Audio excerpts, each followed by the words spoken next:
You're listening to E-Commerce Fastlane, episode 22.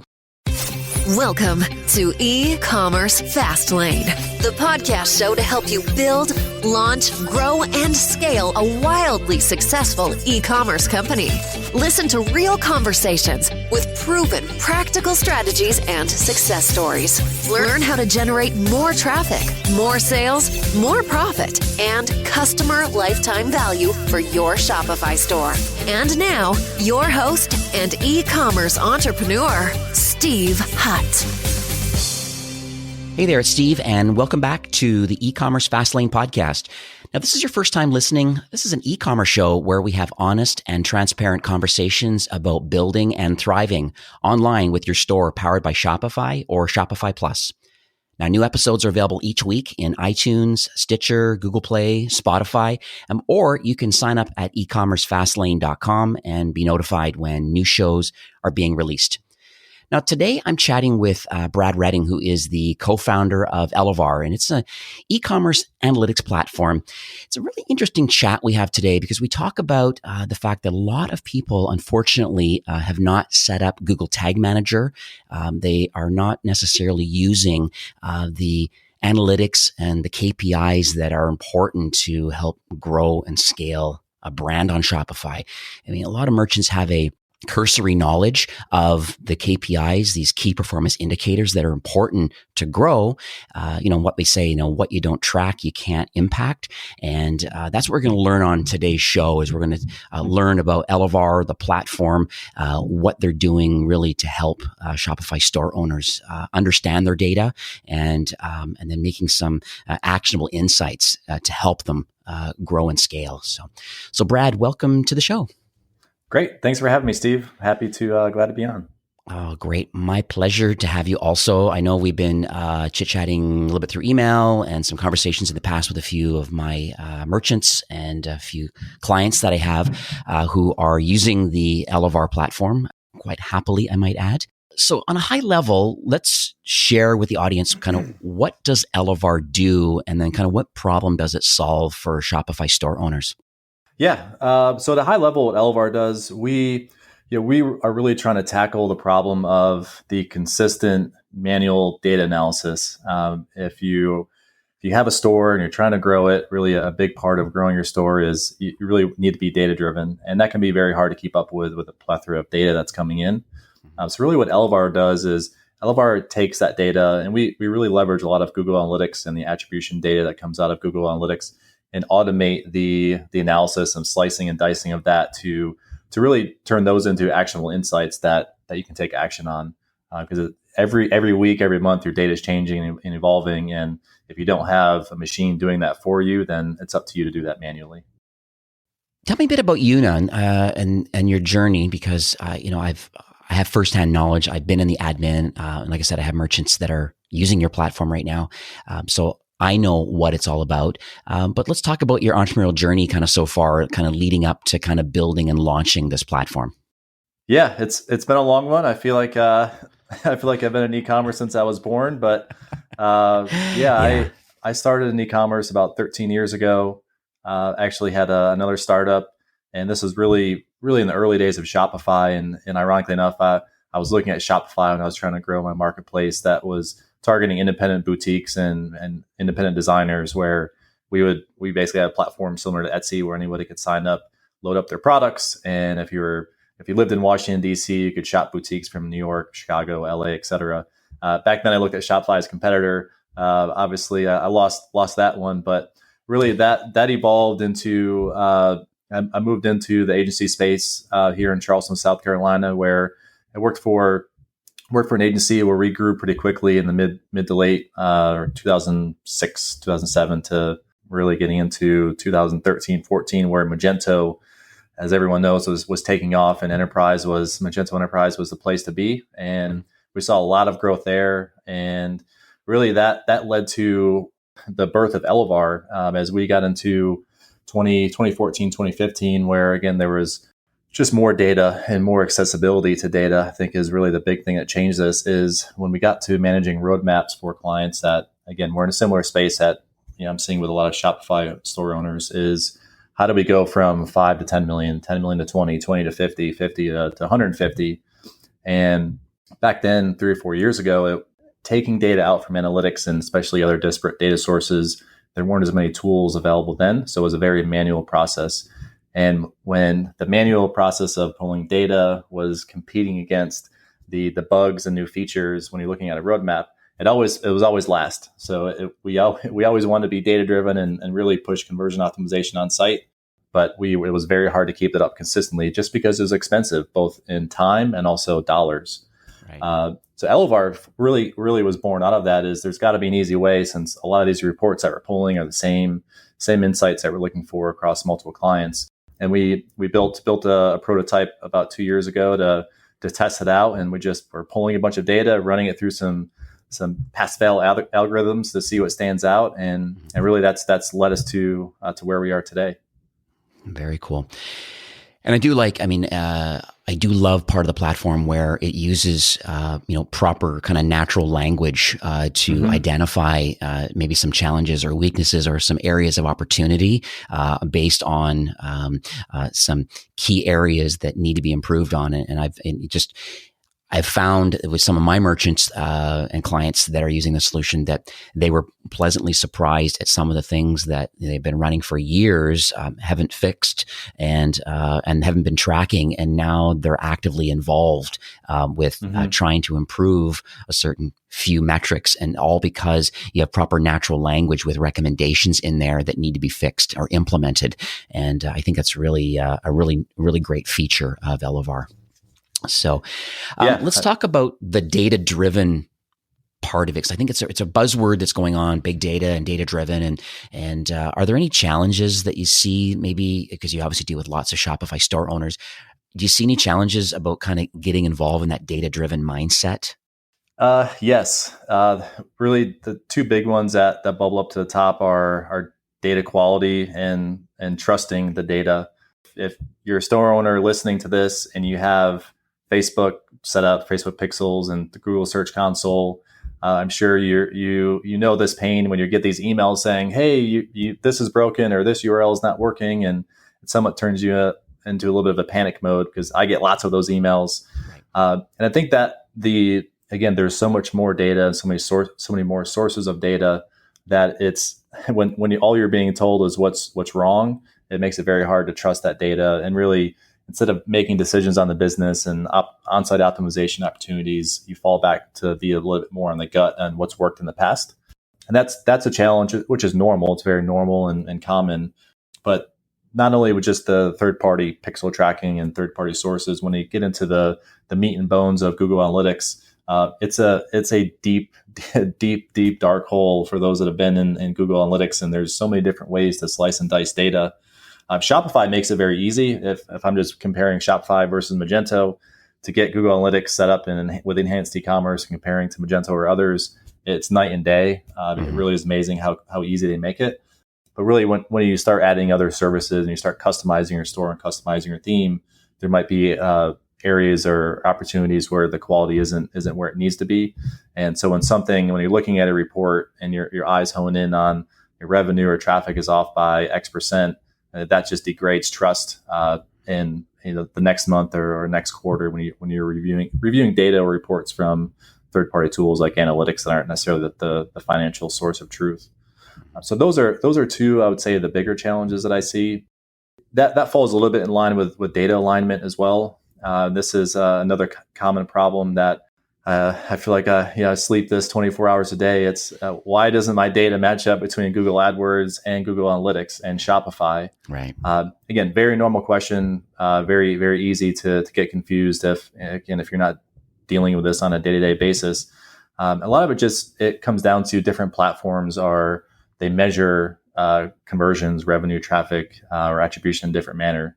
Right. And so when you're setting up AdWords conversions, they have a built-in attribution model. So whether it's first click, last click, linear, things like that, versus if you're just looking at a report from Google Analytics in your source medium, that's just going to be your last non-direct click. And then when you look at Shopify, again, Shopify is really your financial source of truth when it comes to sales and orders. If they don't match 100%, don't feel bad. You are in the 100% or the 98% that It's just they're never going to be matching 100% across all three, and it's because they're measuring and reporting in different manner for a different reason. So that can cause some frustration with just your overall data analytics platform, and you just throw your hands up in the air and say, I need someone to fix this because I can't figure it out, and I don't know why AdWords and analytics doesn't match up. And again, it's a common challenge that we see.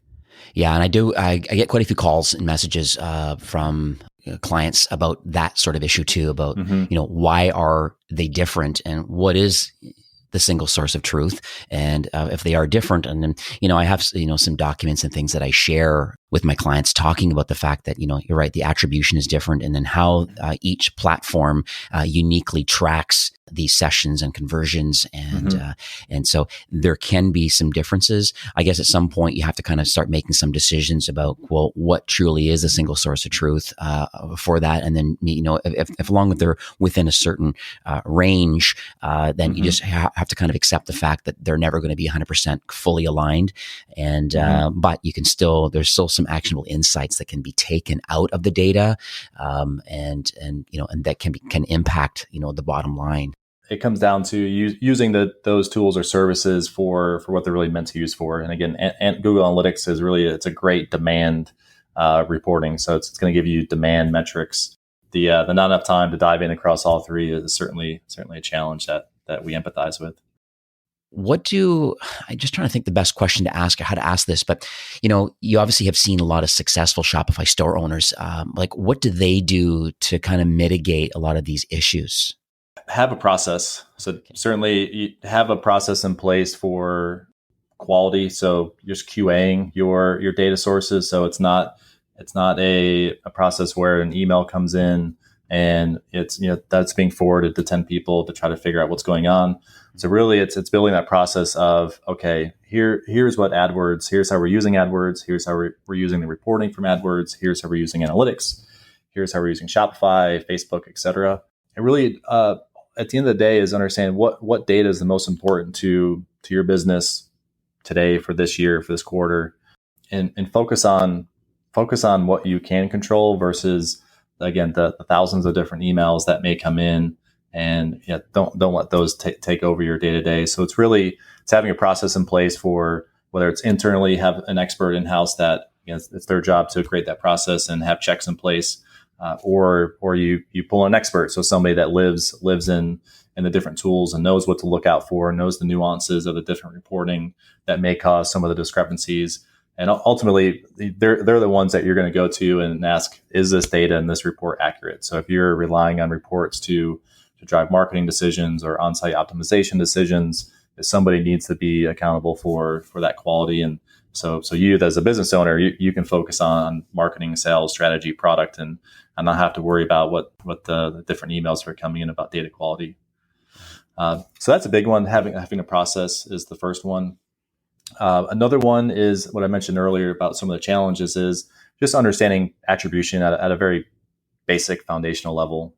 Everyone knows that the time of somebody seeing an ad, clicking into the store, buying on that same visit is definitely in the minority. If you're in the 2 to 4 touch points to ultimately convert somebody, I think that's you're doing very well today. But what that means is when you are driving people back to the store through maybe acquiring them through paid search, and then capturing their email, and then dripping them through nurturing campaigns, and then they see a display campaign or remarketing through Facebook.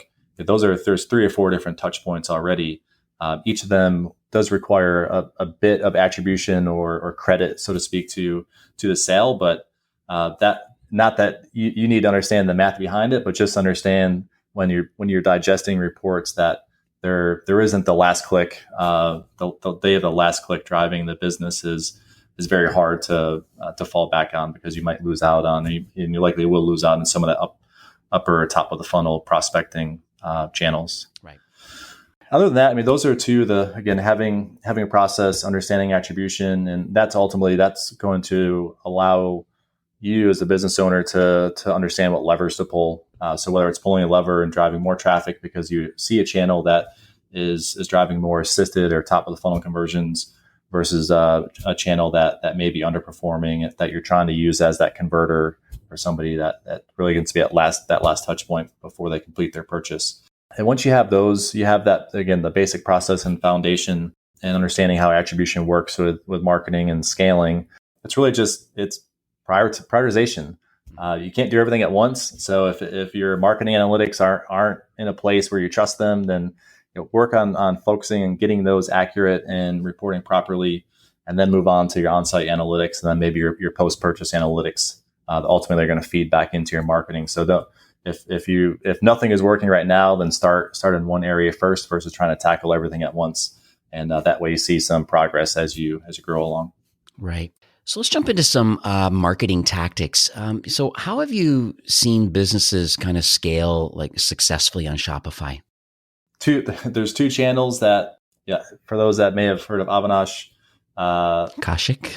Oh yeah. Yeah. Oh yeah. He's I call him the godfather of analytics. Uh-huh. And I mean, I really believe in this, what he thinks with organic and paid. If your business, if an e-commerce business is not set on a foundation of organic and paid search traffic, then you're really always going to be fighting from behind. As Shopify and Shopify has made it so easy to get a store up and running quickly that there's so much more competition coming in. So that means there's more marketing dollars that are being pumped into Facebook and Instagram and Snapchat and Twitter and Google and all these other channels out there. That really to have that true scale is having that true solid organic presence, where once you have that in place, it's free traffic, especially when it's generic and not non-branded keywords or non-branded terms. Right. And that's always going to be, that'll always be there consistently as long as you keep up with the site. And again, Shopify does a great job in terms of on-site SEO. But then the other one is paid search.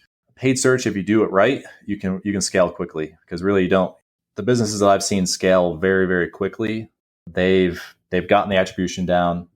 They've gotten their marketing analytics and the foundation in place, and they understand their floor and their ceiling in terms of cost per acquisition, and really what they need to continue to grow their budget. And it's all through paid. And they've taken that paid search, scaled that. They've really focused on refining campaigns and getting highly targeted and having the right type of messaging. But really, it's the foundation to really scale successfully. I've seen is they do a great job with organic, and I would consider experts, or the top 10 to 20% in terms of paid search competence.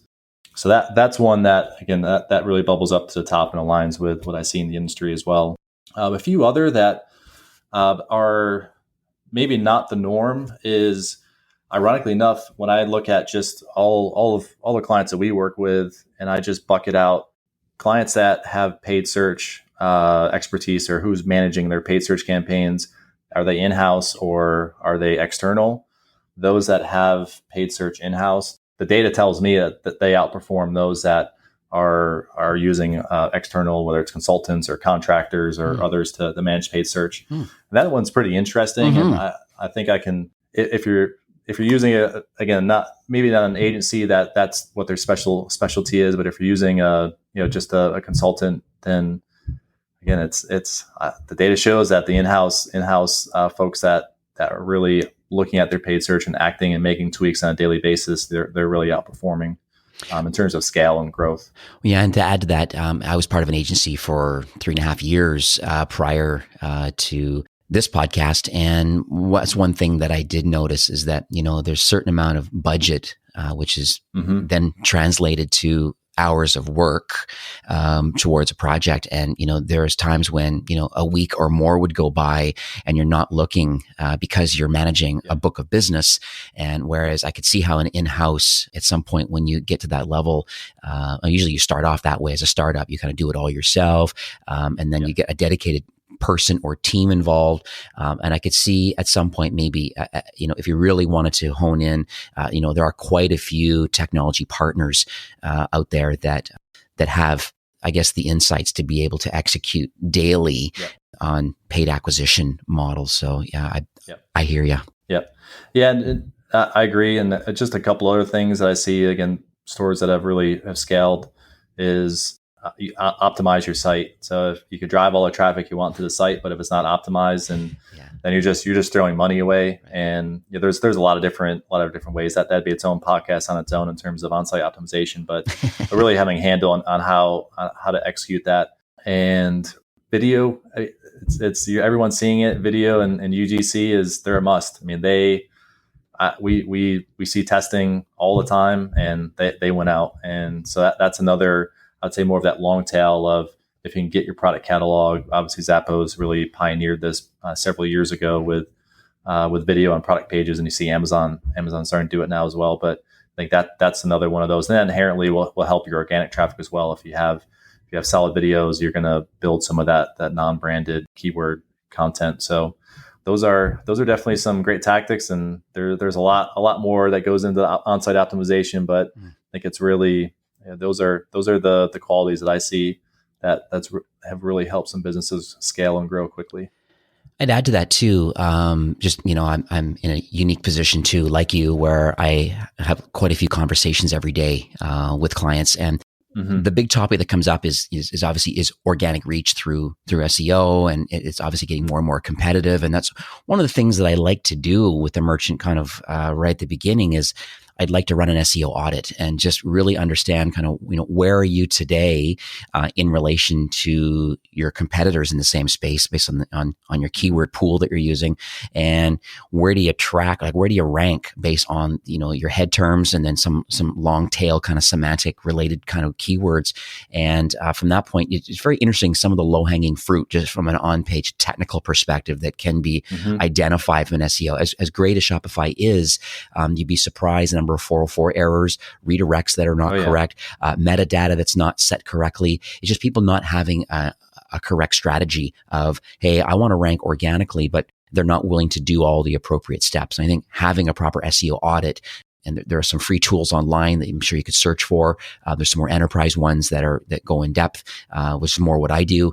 But at the end of the day, it's just like there's certain things that you need to do technically to have a nice, fresh, it's almost like analytics and Google Tag Manager. It's like it makes sense to go in there and set the framework, as you mentioned, like, right from the beginning. And it's like super, super, super important to, have that framework and get things organized. And I think I always start with SEO because it's a very long-term strategy versus the paid acquisition, which is more instant. But you get it, you do it, you implement these changes, and then as long as you're rank tracking an important keywords and a group of keywords in whatever niche you're in, as long as you're seeing a trend, then that's things that you can start working on from a content hub perspective. There's things that you can be working on. So I'm totally with you on that. So let's talk about some issues, because obviously you're talking about, things about the, here's some of the tactics that you can do to scale, but are there any issues that you see that kind of maybe small or mid-size e-commerce businesses are experiencing right now? Yeah. And I look at it more as just as growing pains. I mean, we're feeling them ourselves with Elevar. And I think some of the issues that we're seeing that's fairly consistent across is not necessarily adhering to full brand standards. So it was, again, there's a plethora of tools and services and gimmicks out there to try to trick people into converting, to drive that conversion rate lever. Sometimes that can degrade your brand. In the same lines where you think about sales, and once you go down the sale and the free shipping space, you can't go back. I use bonobos as an example that I've written about in some of our articles. I love bonobos. Is great. I have a lot of great clothes from bonobos. But I'll never pay full price because I was trained very early that they were always on Living Social and Groupon back in the day. And then it was $20 off or 20% off new customers. And every time I go back to the site, it was always sale, promo, sign up, get a discount code. And they use that to grow their new subscribers and new users, which made sense. But it really trained me as a user as I'll never pay full price. So whether that's obviously they've been very, very successful at what they've done. But I think when you look at that same mentality on a smaller scale, when you're in the very, very early days, depending on what domain or niche you might be in, really think about that is think about what are your brand standards and how does that going to apply across all of your marketing channels. That just takes time. It takes time and discipline to understand that, especially if this is a new endeavor and you're at the couple million mark and trying to figure out how to get to 10. Some of the other issues, which I think they're just common for every business, not necessarily just e-commerce, but really testing everything. So when you're making changes on your site, the intent of making changes is you always think that it's going to improve, whether it's improving average order value through cross sells, bundles, et cetera, or improving conversion rate. But there's many circumstances where implementing those changes will actually have the opposite effect, where they're going to hurt the business, and you just don't know that. So really getting into that process of maybe not every single little thing or change that you're making to the site, but test some of the bigger changes, because what issues and a lot of clients that will come to us initially and trying to look for the silver bullet of why are they stagnant or behind their goal for the year. It was, oh man, you're right. I made all these changes on a product page back in April, but we weren't really looking to see how our product page funnel was performing. So when people actually were getting the product page and trying to add a cart, then they're 3 or 4 months behind and trying to play catch up. So that type of scenario can be prevented if you're A/B testing or split testing. If you're not on one of the bigger dynamic A/B testing platforms, you can do it yourself. Google Optimize is free. It's super easy to set up. We have an article on how to set it up. It takes a minute or two. But that really can validate your gut or your team's gut on, hey, we need to make this change on our collection pages or product pages. So that's an issue, and usually it's just, hey, let's just make the change. I know it's going to win. I know it's going to improve things, and many times it doesn't. Shopify, again, with Shopify making it so easy, and I've lived in Magento world for 6 or 7 years, and flipping over to Shopify, almost I feel like I'm in Shopify full time now. It really just makes everything easy, and the partners make everything easy. And the understanding how all these pieces and all the technology and evolving data connects together, and how to scale your marketing spend when you don't have a huge runway to make mistakes, it's hard, and that inherently will cause some plateauing. And that's where even in your very early days, when you're starting to do some heavy prospecting on social or paid searches, really understand your data, understand your metrics. Are you going to measure this campaign based on cost per click or click-through rate, just to understand the intent of users and reacting to your ads on those marketing platforms? Or are you really going to focus on, hey, if I'm spending $1, I need to be making $3 on this campaign? Those really have two different roads to go down. So it's really just understanding, when you are starting to scale the marketing, is how are you going to measure, how are you going to evaluate, and how are you going to hold yourself or the business accountable for that spend, and again, trying to get that hockey stick growth. Right. So let's say I have a growing store, and for the listeners, how do they extract insights from analytics, their tools, or directly through analytics? Just basically, kind of, where do people start? A lot of different places today. Google Analytics is everyone really starts there, and Google Analytics, that's I think it over the years it'd get a bad rap saying it's only good for understanding where traffic's coming from, and it doesn't really help you understand behavior. I think that could be just from a lack of understanding or utilizing Google Analytics to its full potential. Right. Big data, everyone has been hearing about big data, that word, and AI and machine learning and everything that always, again, we're in that space obviously, but really, if you aren't applying any actionable insights from your data, and what I mean by that is you're evaluating Google Analytics, you extract some sort of insight. So you say, hey, this product page or this landing page from this campaign is really a poor performer. Let's go test something or change where we're sending users from that campaign and send them to a different landing page. If you're not taking data and putting it into action in your marketing or on-site optimization strategies, and trying to go to jumping into relying on AI and machine learning and all these new technologies to run your business, it's going to be very hard to do that, because it's like you're born, you're starting to crawl, and then all of a sudden you're Usain Bolt and you're breaking world records. Yeah.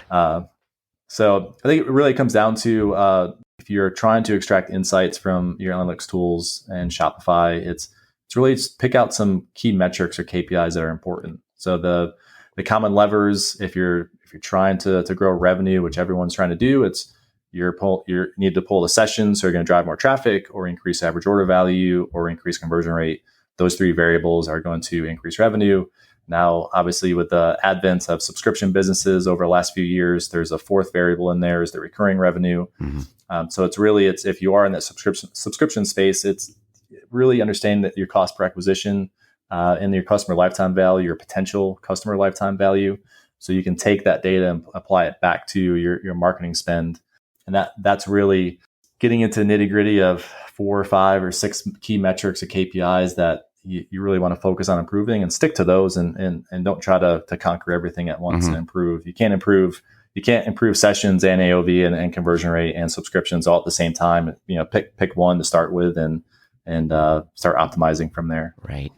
Some other ways that I see businesses that are pulling out insights from analytics tools is there's services out there that can automate some of the insights. Even Google Analytics itself, they have the analytics intelligence, I think they call it, they start to pull out. You might see those in your dashboard where they're starting to showcase forecasting trends. And obviously this is the space that we play in. Is you click a button and then you're getting a lot of insights and pass-fail quantified of if you move this lever X, you could grow another $10,000 to $20,000, $30,000.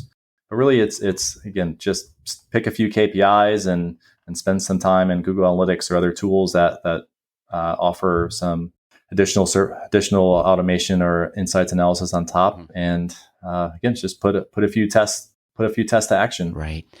No, I totally agree with you on that.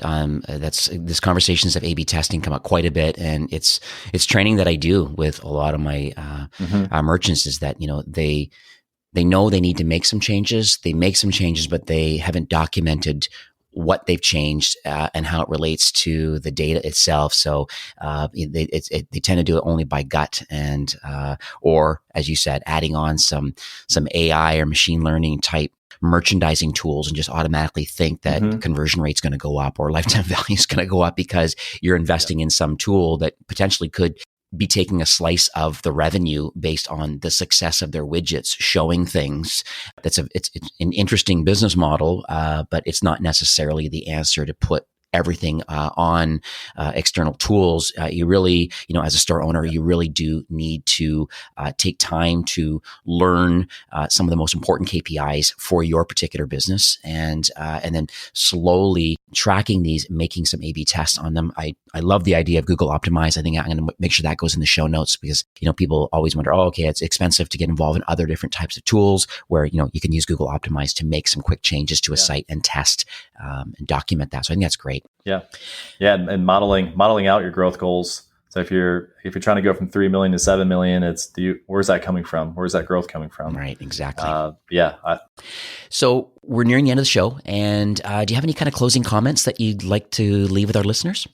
Yeah, I think I've talked to a lot of Shopify owners and work with a lot of Shopify owners on a day-to-day basis, and honestly, it's really amazing to see awesome brands that are growing and really growing out of nowhere within the last year, 2 years, 3 years. And I think the one thing that we've talked a lot about today is data from different sources and all these tools. And data doesn't need to be overwhelming. You don't always need to be staring at just charts and numbers and graphs. Understanding data in more of a human language of, okay, I have a lot of data, but how do I put that to use? That's really, I think that's the beauty of data, because there's a ton of data, and whether you use a tool or a service or somebody internally to translate that data, it's again start taking action, not just on graphs and allowing the eye of the interpreter to determine the best course of action. It's just translating those into tangible insights that everyone on your team can understand and benefit from. Other things, again, we've talked so much about attribution and tagging and everything that goes along with KPI tracking. Is don't try to tackle everything at once. So starting small, building up your proper data tracking, building up your optimization program, ultimately just building trust. So building trust into your data, your system, your process, that really is going to help build successful habits. So when you do start testing and you do start scaling your testing, that it's addicting. So when you launch your first few tests and you see some winners and you see the lift in revenue per visitor or conversion rate, you want to start testing everything. And that's I love it. Yeah. I'm even getting heightened here talking about it, but that's really when you see a tangible change in your business, that all comes from, again, a solid foundation and a process in place, and then just building those habits of testing everything or as much as you can. But yeah, I think it's been really great talking with you, Steve, and I know there's a lot of great listeners out there that I'd love to learn from as well. Yeah, that's one fortunate thing about being a host of the show is I have a great opportunity to meet lots of people, and everybody is kind of in a different maturity level as far as their business growth and kind of where they're at. And I just, I'm fortunate to be able to interview you today. And I know many merchants and clients are successfully implemented your platform, which I think we should share that with the listeners. So how can people learn more about Elevar and that platform? You can check out www.getelevar.com. There's two areas of Elevar that we can help Shopify, and we help, again, Shopify owners on a daily basis. One, we have an app, which is if you go to the App Store and search Google Tag Manager, you'll see our Elevar app, and our purple and blue will hopefully stand out as our brand color. We were talking about branding earlier. But that tool is really meant to remove the headache and the pulling out of hair of how do I set up Google Tag Manager? How do I implement the data layer for GTM? How do I automate all my dynamic remarketing tags? That's the app that we have available in the store that, again, make that happen with a click of a button. Mm-hmm. And then we have our software that we talked about that automates the data analysis. And really what we're doing is we're hooking into a couple of your data sources and extracting insights out of that and quantifying it. So if you have 3 different insights that are potentially problematic, we're telling you if you get them back to even or zero based on industry benchmarks, one might make you another $20,000, but one might lift you another $200,000 within that time period. So we're helping quantify your decision making even more versus just telling you what's going well or what's not going well. Right. And you can find out about both of those products on our website. Very cool. I do have, we talked offline before we recorded, and you've been very gracious to offer an extended trial for, the listeners that of the show today. Instead of being a 14-day trial, you're offering a 30-day trial. You're also offering a kind of a free personalized setup of Google Tag Manager that really, along with, I guess, the Shopify GTM app. So it's nice that you're being so generous to put that all together, and it really sets a great foundation for at least getting that part of your store set up. And then the next part is having a look at the Elevar solution, having it connected to your data points, as you say, and then actually see once it crawls the site and understands the data and goes, okay, here's what we're recommending to do based on the data of your particular store. We look forward to anyone that wants to come and give the software a try. Again, like Steve said, 30 days with our app. Again, even with an app, we're trying to make it really easy to implement, but we'll even take that extra step of implementing it for you and walking you through how it works and really making sure that, again, your data foundation is a safe place, and you can start acting on some of that moving forward and your optimization strategies. Perfect. I'll make sure I update the show notes for that. It'll be also at a link, ecommercefastlane.com /Elevar. It's ELEVAR. And so I'll have that link. It'll link to a landing page that you can sign up for that trial, get this Google Tag Manager installed, and you can deal with Brad and his team over at Elevar. And well, Brad, thanks again for coming on the show. I really appreciate it. It was timely. It's needed. I think there's a lot of challenges in the market right now about people just not understanding their data and, taking some insights out of it. I think they're overwhelmed by logging into analytics. They know it's important, but they don't really have natural language to say, here's the things that I should be working on. And you're making it very seamless for people to, make an impact on their brand. And I do massively appreciate that. Yeah. Thank you so much, Steve. This was great. I'm getting ready to go start some tests, so I'm ready to go testing. Beautiful. All right. Well, have yourself an awesome day. Thanks for coming on the show. Thanks, Steve. Well, that's it for this episode. I highly recommend you head on over to getelevar.com. That's GETELEVAR, getelevar.com, and sign up for the free 30-day trial of this platform.